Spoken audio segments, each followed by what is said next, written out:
ఉస్తాద్ భగత్ సింగ్ అనే ఇంట్రెస్టింగ్ టైటిల్తో Pawan Kalyan new project ఆసక్తిని రేకెత్తిస్తోంది. గబ్బర్ సింగ్ లాంటి ఇండస్ట్రీ హిట్ని పవన్ కాంబోలో అందించిన హరిశంకర్ డైరెక్టర్ కావటం వల్ల ఇండస్ట్రీ వర్గాల్లోనూ ఆసక్తి నెలకొంది.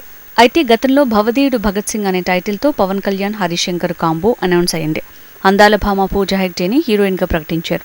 సడన్గా ఉస్తాద్ భగత్ సింగ్ పూజా కార్యక్రమానికి హాజరై అందరినీ ఆశ్చర్యపరిచాడు పవన్. ఇంతకీ ఈ చిత్రం స్ట్రైట్ మూవీయా, రీమేకా, ప్రీమేకా అనే చర్చ నడుస్తోంది. ఈ చిత్రాన్ని నిర్మిస్తున్న మైత్రి మూవీ మేకర్స్ ఎలాంటి క్లారిటీ ఇవ్వలేదు.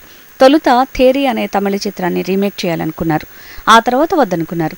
ఇందులో భవదీయుడు భగత్ సింగ్ స్ట్రైట్ మూవీకి ఎక్కువ సమయం పడుతుందని మళ్లీ థేరీ వైపు మొగ్గు చూపారు. అయితే థేరీ చిత్రం తెలుగులో పోలీసోడు టైటిల్తో డబ్బింగ్ చిత్రంగా రిలీజ్ అయింది. చూసిందే మళ్లీ చూస్తారా అనే సందేహం వచ్చినట్టుంది నిర్మాతలకి. అందుకే థేరీలోని థీమ్ని మాత్రమే తీసుకుని మొత్తం కథాకథనాల్ని కొత్తగా రాస్తున్నాడు.